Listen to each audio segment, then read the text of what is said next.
दीपक देता है रोशनी फैलाने की प्रेरणा, फलदायी वृक्ष देता है देने की प्रेरणा, मधुबन देता है महकते रहने की प्रेरणा, महान व्यक्ति देते हैं जीवन जीने की प्रेरणा। आओ प्रेरणा से दें हम सभी को प्रेरणा।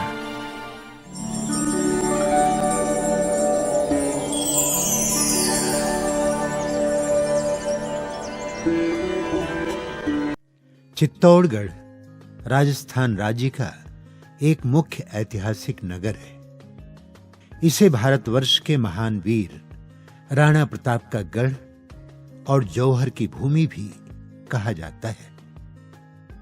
चित्तौड़गढ़ शहर 15वीं शताब्दी में मेवाड़ की राजधानी था। यह भूमि शौर्य और वीरता के लिए प्रसिद्ध है। चित्तौड़गढ़ के प्रजापिता ब्रह्मा कुमारीज के मुख्य संचालिका के रूप में आदरणीय राजयोगिनी आशा दीदी जी निमित्त है। आशा दीदी जी का जन्म 1964 में महाराष्ट्र राज्य के जलगांव जिले में हुआ। बचपन से आप समाज सेवा में विशेष रुचि रखती थीं। आप नम्रचित, निर्माणचित, ममतामयी और मृदुभाषी हैं। आपका विशेष गुण क्षमा भाव है। भगवान के दर्शन की प्यास में आपको 1979 में जलगांव में ही ईश्वरीय ज्ञान की प्राप्ति हुई। धरती पर भगवान का अवतरण हो चुका है। इस सत्य को समझते ही आप अपनी लौकिक पढ़ाई M.Com पूरा करके 1991 में ईश्वरीय सेवा में संपूर्ण रूप से समर्पित हो गई। तब से आप जलगांव, मालेगांव, अजमेर, नागौर आदि स्थानों पर सेवा करते हुए 1998 से चित्तौड़गढ़ में ईश्वरीय सेवाएं प्रदान कर रही हैं। जन जन को ईश्वरीय संदेश देते हुए आपने अनेक कार्यक्रमों का आयोजन किया। वर्तमान समय दीदी जी के नेतृत्व में एक सेवा केंद्र, 4 उप सेवा केंद्र तथा 30 बीके पाठशालाओं में 1000 से भी अधिक विद्यार्थी ज्ञान योग की पालना ले रहे हैं।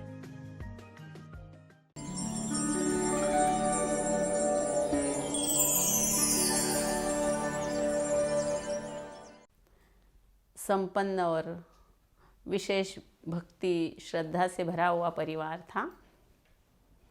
दादाजी सत्संग कराते थे तो कईयों के गुरु बने हुए थे। पर दादाजी को हमने नहीं देखा, पर उनके सत्संग में आने वाले काफ़ी लोग हमारे आसपास बैठते थे और यही देवी देवताओं की, संत महात्माओं की चर्चा चलती थी। भगवान के बारे में ही बातें होती थी। मैं थी तो छोटी, पर तीसरी क्लास से ही मैं सत्संग में उनके संग बैठने लगी। और जब कोई पढ़ने वाला वो कथा नहीं रहता था, जैसे जन्माष्टमी है, रामनवमी है, ऐसे कई गणेश चतुर्थी है, अनेक प्रकार के आयोजन चलते थे भक्ति के आए दिन। तो उस टाइम हम सोचते थे। तो एक बार ऐसा हुआ कि कोई सुनाने वाले जो हमारे वरिष्ठ थे वो नहीं आए थे। पंडित जी तो मुकर्रर थे, पर वो हमेशा नहीं, कोई विशेष टाइम आते थे। तो जब कोई नहीं था तो मुझे पढ़ना आता था। मैं बहुत अच्छा पढ़ती थी किताबों की कोई बात। तो हमारे दादी ने और दादी के साथ सत्संगी जो माताएं थी, उन्होंने बोला कि बेटा आप सुना। तो मैंने एक बार जब सुनाया तो उनको मेरी बातों का चस्का जैसे लग गया और उन सबको बोल के हर बार जो आता था भक्ति का, वो मुझे ही बिठा देते थे। हमने अपने दादाजी को तो नहीं देखा, लेकिन उनकी वो यादगार, उनका वो भजन, कबीर पंथ की कई उनकी कहावतें और अपने जीवन को स्वच्छ सुंदर बनाने का एक नियम और संयम, जिसको मर्यादाएं कहा जाता है, वो देख के बहुत खुशी होती थी।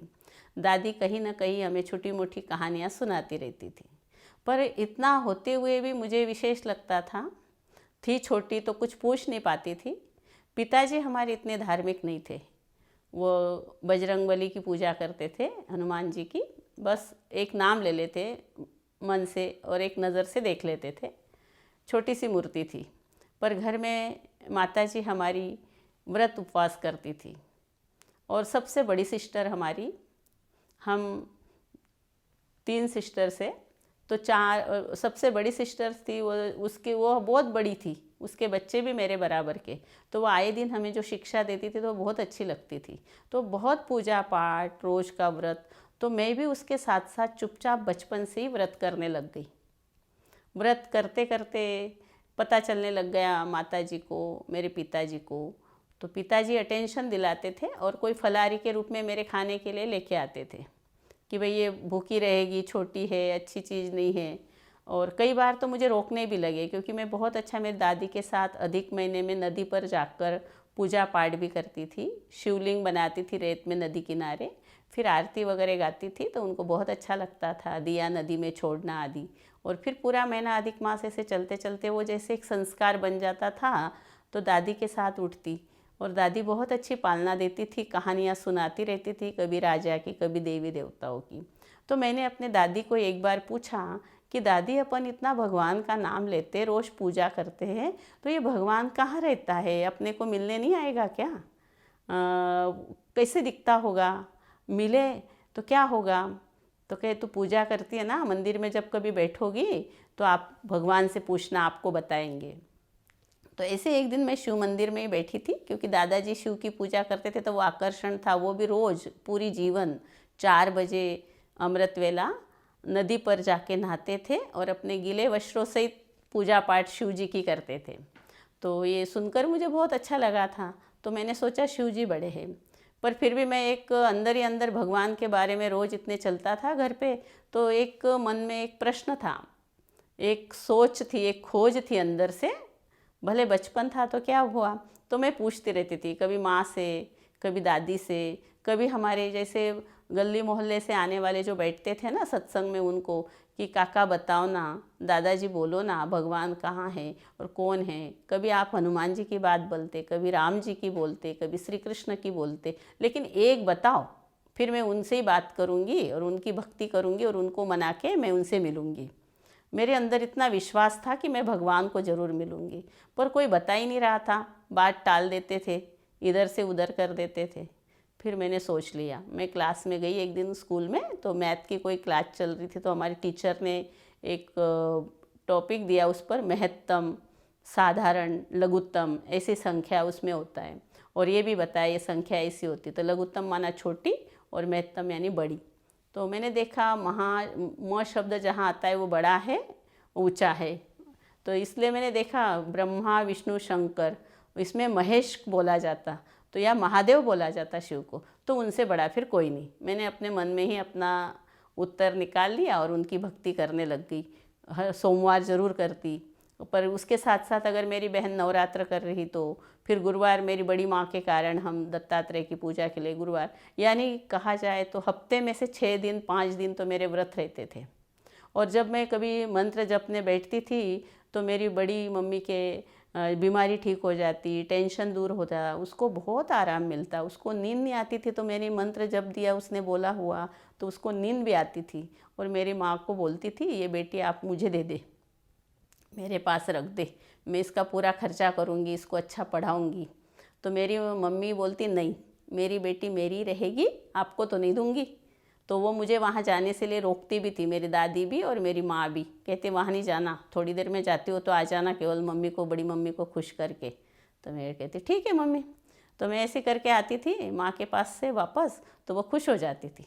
पर उनको चिंता होती थी कि मैं आए दिन व्रत कर रही हूँ, तो ये क्या करेगी आगे जाके, कैसे चलेगी, मर तो नहीं जाएगी, बीमार तो नहीं हो जाएगी, ऐसी ऐसी भूखी रहती है, इसको अकेला तो हम छोड़ नहीं सकते। तो वो मुझे समझाते रहते थे। फिर मैंने क्या किया, चुपचाप व्रत करना शुरू कर दिया। और अभी मंदिर में जाती थी तो मुझे थोड़ा सा कम रोक करते थे मंदिर में भी, हाँ, तो मंदिर में ऐसा मना करते थे, तो मैं चुपचाप जाके शाम के टाइम नारियल ले लेती, अपने जेब पॉकेट मनी मिलता था ना, उससे पैसा लेके नारियल खरीदती और नारियल मंदिर में चढ़ा के प्रसाद गरीब बच्चों में फटाफट बांट के आ जाती। और थोड़ा मैं ज़रूर खाती थी क्योंकि प्रसाद होता था, क्योंकि घर लाती थी ना शुरू शुरू में तो डांट पड़ती थी कि ये क्या है, बच्चे ऐसे खाते हैं क्या, बच्चे तो कोई चीज़ लाते खाते, तो मैं वो नहीं खाती थी। फिर धीरे धीरे मेरी और भी पूजा पाठ में बहुत रुचि बढ़ने लगी। पर जैसे हम थोड़े छोटे ही थे, चौथी पाँचवीं में पढ़ते होंगे, तब हमारी बहन की शादी हो गई, सबसे बड़ी, जिसको देख के हम फॉलो करते थे, अनुकरण करते थे। माँ बाप तो थे ही, लेकिन सबसे बड़ी जो बड़ी बहन करती वही सब करते। तो वो जब ससुराल गई तो उसको बहुत बहुत तकलीफ़ थी ससुराल में। संतोषी माँ की कहानी जैसे उसकी, पर मुझे समझ में नहीं आता था, मैं छोटी थी। तो वो जब आती थी तो बहुत रोती थी, और उसको मैं कहती, रोती है तो तेरे को वहाँ ज़रूर कोई मारता है क्या, कोई डांटता है क्या, तो तू मत जा वहाँ, अपन अपने अपने पापा के घर दादा के पास रहेंगे। तो बोलती, नहीं मम्मी पापा मुझे ज़बरदस्ती भेजते हैं, क्योंकि उसकी भी 7वीं क्लास के बाद ही शादी कर दी थी।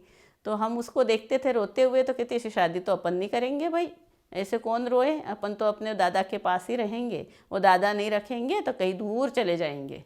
तो ऐसे काफ़ी समय चलता गया। धीरे धीरे उसकी सास जो उसको बहुत तकलीफ़ देती थी, तो उसने कहीं अपने ब्रह्मा कुमारी इसकी प्रदर्शनी देखी, अच्छा लगा उसको। तो उसने कहा अपनी बहू को कि तू रोज़ भगवान के लिए कुछ ना कुछ करती रहती, व्रत करती रहती है, तो भी तो तेरे को दुखी देती हूँ मैं, ये भी वो मानती थी उसकी सास। तो उसने ये सोचा कि इसको जा, एक जगह प्रदर्शनी लगी हुई है बस स्टैंड पे, कहीं कोई सफ़ेद कपड़े वाले आए हैं और शिव की कोई बातें बता रहे, सुन क्या। तो वो तो गई क्या, वो तो उनकी हो गई एक ही दिन में, उनको बहुत अच्छा लगा। और थोड़े दिन, महीना 2 महीना बाद, 15 दिन बाद वो हमारे पास आई अपने पियर पक्ष में। तो फिर वो भी हमें यही बातें बताती रहती थी। फिर वो बातें बताते बताते उन्होंने हमें ये बताया कि भगवान धरती पर आया है। तो मैं अचंभित हो गई, क्योंकि मुझे अभी तक किसी ने बोला ही नहीं, भाई फलाना कीर्तनकार आया है, भजन गाया जाएगा, फलाना कुछ ऐसा सत्संग कराएगा, ये नाम किसी मनुष्य के लिए जाता है, पर ये तो बोल रहे भगवान धरती पर आया है। वाह भाई, तो मेरे को तो एकदम खुशी हुई। फिर मैंने उसको पूछा कि बोलो दीदी आप मुझे बताओ, हम उनको ताई बोलते मराठी में, बड़ी बहन को।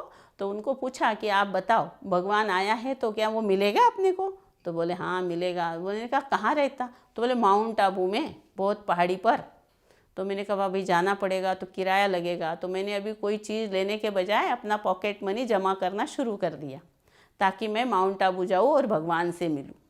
और खूब फिर वो बोले याद करना, ऐसी मन की बातें करना। न तो हमने 2-3 साल तक न सेंटर पता, न कुछ पता।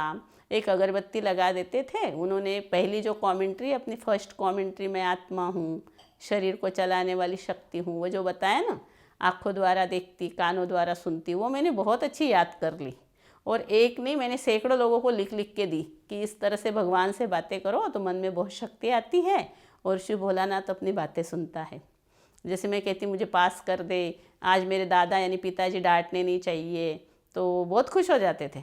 तो मेरे दादा नहीं डांटते थे, बहुत प्यार करते थे। ये मेरी लाडली बेटी, बेटी नहीं बोलते थे, बेटा बोलते थे मुझे, क्योंकि मैं बहुत एक बोल्ड थी और डरती नहीं थी। पिता हो, समाज हो, संत हो या कोई भी हो, जो काम देते थे वो करके दिखाती थी। तो वो खुश होते थे बहुत कि ये मेरा बेटा है, मेरी हर आज्ञा का पालन करेगी।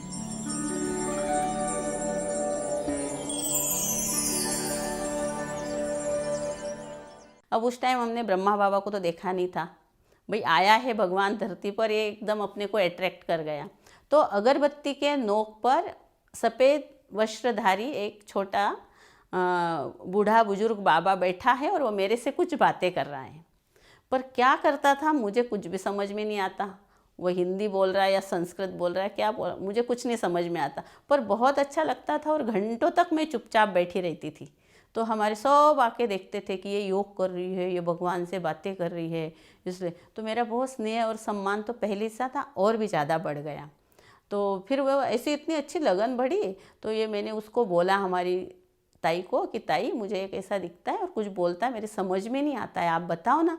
तो उसने कहा ये ना ब्रह्मा बाबा होगा, ब्रह्मा बाबा आता है अपने बच्चों को जगाने, शिव बाबा ब्रह्मा तन में आया है।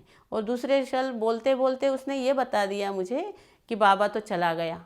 मैंने कहा कहाँ चला गया, तो बोले शरीर छोड़ दिया। मैंने कहा शरीर क्या छोड़ते हैं, तो बोले मर गया। तब मेरे समझ में, तो मैंने उसको कुछ नहीं बोला, क्योंकि लोग मेरे से थोड़ा सा भक्ति भावना के कारण मेरे अटेंशन रखते थे मेरे ऊपर। तो मैं चुपचाप जैसी सोने गई, उस दिन खाया ही नहीं, और कितनी रातों तक मैं रोई कि बाबा मेरे को छोड़ के क्यों चला गया, क्यों गया। मेरे आँखों में इतने आंसू, सवेरे उठती तो मेरा मुंह ऐसा सूजा हुआ रहता, रोने का, थका हुआ रहता। तो कभी माँ पूछती, दादी पूछती, स्कूलों में जाती तो मेरे टीचर भी पूछते क्या हो गया आशा तेरे को, क्या हो गया। तो मैं कहती मैं ना नींद नहीं आई, मच्छर ने काट लिया, कोई कीड़ा ने। मैंने डायरेक्ट नहीं बोला कि मेरा बाबा चला गया। अब मेरे को तो ये फिर मेरी बहन का इंतज़ार किया कि अपने ससुराल से आए और मुझे ढंग से बताएं। फिर धीरे धीरे फिर वो आती रहती थी, 4-6 महीने होते आती, 4-6 महीने, पर मुझे इतना इंतज़ार करना पड़ता। अब देखो इतना लंबा समय, 7वीं क्लास के बाद तो मुझे बाबा का परिचय मिला। फिर 7वीं, 8वीं, 9वीं, 10वीं और 10th की जो एग्ज़ाम थी उस टाइम बोर्ड बना हुआ था, 10th का बोर्ड, और बहुत कम बच्चे पास होते थे। पर मैं वैसे ही भगवान से विश करती थी, बच्ची थी तो क्या मांगूंगी भाई, पास कर देना, टीचर नहीं डांटे, होमवर्क अच्छा हो जाए, मेरा नाम हो, मॉनिटर बनूं, और हमारे दादा जो है, हमारे पिताजी लौकिक, वो मुझे नहीं डांटे, तो वो मेरा बराबर होता था। तो मेरा विश्वास और श्रद्धा भगवान पर और बनी रही। फिर आई एक बार तो मैंने कहा भैया तो तूने गलत बताया और मेरा मन नहीं लग रहा है, बाबा चला कैसे गया, मुझे तो मिलना था, देख मैंने इतने पैसे जमा करके रखे। तो उसको दिखाया, कैसे छुपा छुपा के रखे थे ताकि मेरे कोई ले नहीं ले, क्योंकि हम छोटे छोटे भाई बहन एक दूसरे की चीज़ ऐसी ले लेते थे। तो उसने वो बताया। फिर वो धीरे धीरे फिर उसने कहा नहीं बाबा ऐसे मिलते हैं, दादी के तन में आते, फिर अपने से बहुत अच्छी बातें करते और आपसे भी करेंगे, ऐसे नहीं रोते हैं। उसने मुझे बहुत अपनी गोद में लिया, वो माँ से भी ज़्यादा हमें प्यार करती थी। फिर अच्छा लगता था। उसी टाइम फिर मैं एक बार गई सेंटर पे उसके साथ और देखा कि सेंटर क्या होता है, दीदी क्या होती। फिर वहाँ ब्रह्मा बाबा का फ़ोटो देखा तो फिर मेरे से तो बस बाबा वो मेरा है और किसी का नहीं, ये दिखाई दिया। फिर मैंने कहा अच्छा, पर मैं रही ना 2-4-8 दिन उसके साथ सेंटर पे, देख रही थी, भाई बहन आ रहे थे, मुरली सुन रहे थे। फिर कोई को कहा भाई आज ये सेवा कर देना, ये चीज़ ला के देना, वो कर देना, तो मैं देख के चुपचाप रह के वापस आ गई। तो वो मुझे फोर्स करती कि भाई तू इसी रास्ते पर पक्की रहना और बाबा का बन जाना, और ऐसी बुलाती रहती। तो मैंने कहा नहीं भाई मैं तो नहीं बनूंगी ब्रह्मा कुमारी, बाबा की हूँ, रहूँगी, मैं खूब अच्छी पढ़ाई करूँगी। ऐसे ही काफ़ी समय बीता। फिर मेरी बहन ने बोला कि कॉलेज कुमारियों की ट्रेनिंग है, टीचर ट्रेनिंग नहीं बोलते थे उस टाइम, कॉलेज कुमारियों की ट्रेनिंग। तो 85 की बात है। तो उस टाइम ज्ञानी झैल सिंह राष्ट्रपति अपने भारत के वहाँ आए, माउंट आबू आए हुए थे, कुछ विजिट कोई प्रोग्राम्स होगा, पर हमारी कन्याओं की वो ट्रेनिंग चल रही थी। वो लंबी ट्रेनिंग, दादी हमें रोज़ कभी पहाड़ी पर ले जाती, कभी नक्खी झील की तरफ, कभी पीस पार्क की तरफ, पीस पार्क ऐसे हमें लेके जाती थी, हर जगह पिकनिक मनाती थी। तो मैं जब देखती थी कि दादी हम कन्याओं के लिए इतना विशेष आयोजन करती कि उसमें हमें खाने पीने, पानी कितना चाहिए, शरबत कितना चाहिए, मिठाई कितनी चाहिए, नाश्ता कितना चाहिए, प्लेटें कैसी चाहिए, कैसे हमें बिठाना, कैसे हमारे साथ खेलना, तो वो मुझे और अट्रैक्टिव करता था। क्योंकि पढ़ाई में तो मैं ये करती थी पढ़ाई के टाइम, लेकिन मैं कभी स्कूल कॉलेज की लाइफ में कहीं पिकनिक विकनिक कहीं मुझे अच्छा नहीं लगता था तो मैं गई नहीं थी। न तो कोई मैं रिश्ते नाते के मामा मौसी के भी नहीं गई हुई थी, बाबा के ही डायरेक्ट सेंटरों पे दीदी के पास, दादियों के पास गई। और दादियों ने इतनी अच्छी ट्रेनिंग में पालना दी, सबसे पहली बार गई तो मधुबन पांडव भवन ही था, तब सुखधाम का काम चल रहा था, हमारे से थोड़ी कार सेवा भी कराते थे, तो बड़ा मज़ा आता था। और दादियाँ ऐसी करती थी। और इसी बीच में हमारा लंबा 25-26 दिन की वो ट्रेनिंग हुई थी, तो उसमें हमें रोज़ होमवर्क, हमें सारा दिन बहुत बहुत बिजी रखते थे। और ऐसा बिजी रहना, हमें होमवर्क, कभी निबंध लिखना है, कभी अनुभव लिखना है, कभी कुछ कहावतें पर कुछ आपको डैश डैश करके देता। बहुत सुंदर ट्रेनिंग, शायद अभी ट्रेनिंग कैसी होती मैंने तो नहीं देखी, पर पूछती रहती हूँ बहनों को, लेकिन हमारी ट्रेनिंग एक अनोखी थी। और इसी बैच में जब राष्ट्रपति आया तो बोले ऐसा होगा, ये हो गए, हमें खूब नियम बताए गए उस टाइम। तो मैंने कहा ठीक है। और फिर जैसे ओम शांति भवन में प्रोग्राम बन हो रहा था उनका, तो वहाँ जा रहे थे तो वो थोड़ी चेकिंग करते थे, सबकी चेक करके फिर अंदर जाना हॉल में। तो मैंने कहा हमें क्यों चेक करेंगे आप, और किसी को करो, हम कन्याओं को नहीं करना, कन्याओं को परमात्मा शिव बाबा है ना बहुत प्यार करता, ऐसी ड्यूटी क्या करते हो आप, अच्छी ड्यूटी करो। पुलिस वाले जब पकड़ते थे, और फिर तो हमने कहा मैं तो नहीं करने दूंगी, और मैं तो उनके बोलते बोलते निकल गई और हॉल में बैठ गई। और जहाँ जहाँ से बैठते थे बहुत अच्छा लगा। तो ऐसा वो दिन निकल गए, वो दिन आज भी याद करो तो एक एक ये जीवन का एक एक वो पल खुशी और आनंद से भर देता है। दादियों का लाना लेना, दीदियों, आशा दीदी ने तो मुझे कहाँ अटकाया, सारी चीज़ें मुझे समझ में आई थी।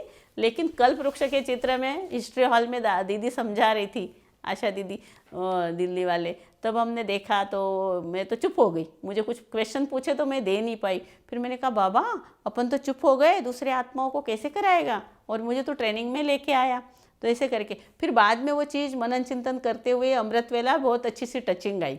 वो धर्म कैसे होते हैं, कैसे पत्ते पत्ते निकलते, विस्तार कैसे हुआ, ये बताया। फिर दीदी ने भी उस दिन क्लास किया कि शायद कन्याओं को समझ में नहीं आया, फिर अच्छा सा समझाया था। ऐसा हमारा ट्रेनिंग काल पूरा हुआ और वो दिन आया हमारा कौन सा, वापसी का।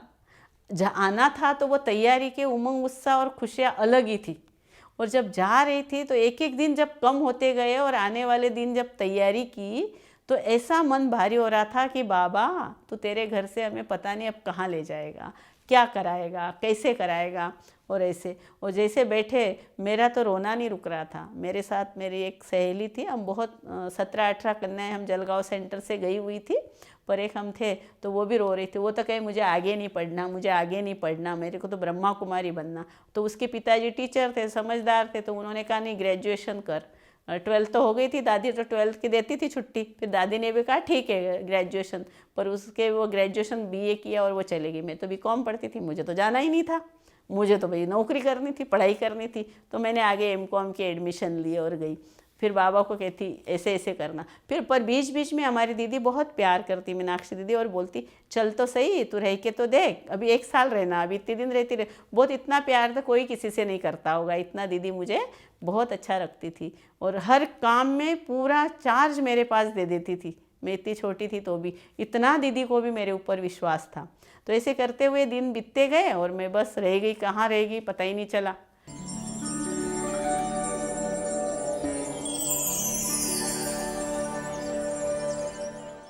अब वर्तमान समय में मुझे ऐसा लगता है, बाबा बोलता है ना दुआएं दो दुआएं लो, तो दुआएं तो तब मिलती है ना अपन को जब हम खुश रहे। तो हम तो अपनी खुशी के लिए जैसे मैनेजमेंट कर ही लेते हैं, लेकिन बाबा अपने द्वारा कहते हैं ना मैं भी खुश रहूं तो सबको भी खुश करूं। तो दूसरा किस बात में खुश रह रहा है इसका अटेंशन करके उसको हाजी करके उसके पुरुषार्थ में सेट कर दे, ताकि वो खुश रहे। और तो वो खुश रहेगा तो ऑटोमेटिकली वो मुझे भी खुश करेगा। और खुश करते करते अंतिम समय में बाबा बोलता है मुझे कर्मातीत बनना है, बाप समान। यानी कर्म के उतराव चढ़ाव ही हमारे अंदर आते हैं। तो कर्मातीत अगर हम बन जाएंगे तो बाप समान बनकर मुझे अपनी अंतिम तैयारी के लिए कुछ भी मेहनत नहीं करनी पड़ेगी। मैं सदैव बाबा के साथ हूँ, बाबा मेरे साथ है, और बाबा मुझे निमित्त एक माध्यम बनाकर हर कार्य करा रहा है। यही मुझे इस समय वर्तमान में लग रहा है। ब्राह्मणों के लिए तो मैं यही कहूँगी कि बड़े युग 5000 वर्ष जो कल्प कहा जाता है, युगों युगों के बाद कहा जाता है, जिसके लिए हमने इतनी भक्ति की, ऐसा भगवान हमें इतना ऊंचा श्रेष्ठ बाप के, टीचर के, सद्गुरु के रूप में मिला, तो उसकी जो श्रीमत है उस पर पूरा चले। और जो यथार्थ रीति बाबा कहता है मुझे पहचाने, और वो जो लक्ष्य दिया है हम बच्चों को, लक्ष्य में तो देवता है, लक्ष्मी नारायण है, लेकिन वो चेकिंग हम करते रहे रोज़ उठ के कि क्या मैं वह लक्षण को धारण कर रही हूँ, क्योंकि लक्ष्य के साथ मेरे लक्षणों की बहुत आवश्यकता है। और मेरे ये ब्राह्मण परिवार ही मेरे बाप को प्रत्यक्ष करेंगे, और जब तक मैं वह लक्ष्य के लक्षण नहीं लाऊंगी तो बाप प्रत्यक्ष नहीं होगा। तो ये ब्राह्मणों को मैं स्पेशल कहना चाहूँगी कि देखो भगवान इंतज़ार कर रहा है हमारी संपूर्णता का, और हमारी संपूर्णता तब आएगी जब हम लक्ष्य प्रमाण श्रीमत अनुसार वो फॉलोअप करेंगे। हमारे अनन्य भाई बहन, दादी दीदिया, ब्रह्मा बाप तो है ही, बाप दादा तो हमारा है ही फॉलो के लिए माता पिता के रूप में, लेकिन अनन्य परिवार जिनकी मेहनत देखे, सेवाएं देखे, त्याग तपस्याएं देखे, नम्रता भाव देखे, तो वो देखते हुए अगर हम भी पुरुषार्थ अपने में लाएंगे तो हम उन लक्षणों को धारण करके संपूर्ण बन अपने बाप दादा को प्रत्यक्ष कर पाएंगे।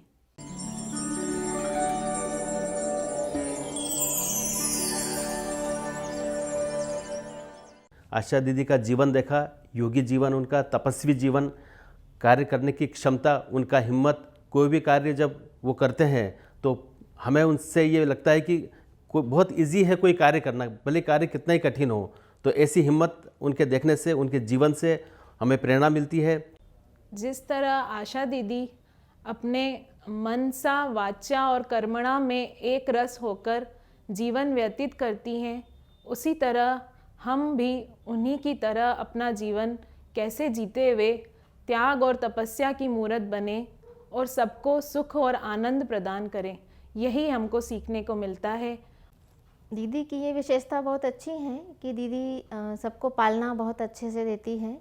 एकदम माँ के जैसे हम बच्चों को पालना देती है और सिखाती है। विशेष नम्रता का भाव दीदी में बहुत है। उनकी एक कला बहुत अच्छी है कि दीदी सबको बहुत जल्दी अपने समान बनाने के लिए हमें शिक्षा देती है, हमें सदा ही प्रेरित करती रहती है। दीदी के साथ रह कर के हमने सबसे ज़्यादा जो प्रेरणा पाई हमने योग के प्रति पाई। और दीदी ने अचानक मेरे को एक दिन बोल दिया कि आप कमेंट्री करवाइए। तो मैंने कहा मेरे को तो दीदी कमेंट्री आती नहीं। तो दीदी ने कहा नहीं नहीं आप बोल सकते हो कमेंट्री, आप क्यों नहीं बोल सकते हो, बोलो, कोशिश करो। एक छोटी सी कमेंट्री बुलवाई, फिर वो मेरे से रोज़ लिखवाते थे, आज जो पढ़िए आपने मुरली उसके ऊपर कमेंट्री लिख के लाना, कल भी लिख के लाना। फिर कोई नवरात्रे आ गए, कुछ भी आता था तो जो कमेंट्री के अंदर आगे बढ़ाया। और उस कमेंट्री से मेरे को ये फ़ायदा हुआ कि मेरा योग बल बढ़ने लगा। तो दीदी जी उनसे हमने बहुत सारी प्रेरणाएं ली। तो जैसे कि वो लवफुल भी है और लवफुल भी है, उसके साथ साथ इकोनॉमिक भी है। तो हमारे जो जीवन का एक लीडर के रूप में दीदी जी हमारे सामने हैं और ऐसे दीदी जी उनका हम बहुत बहुत दिल से शुक्रगुजार हैं जो हमारे जीवन में हमने प्यारे दीदी जी उनका साथ पाया। आत्माओं सुन लो शिव का ये शुभ संदेश। हे आत्माओं सुन लो शिव का ये शुभ संदेश। अब वेश बदल कर प्यारे, अब वेश बदल कर प्यारे, चलना अपने देश। है आत्माओं सुन लो शिव का ये शुभ संदेश। है आत्माओं सुन लो शिव का ये शुभ संदेश।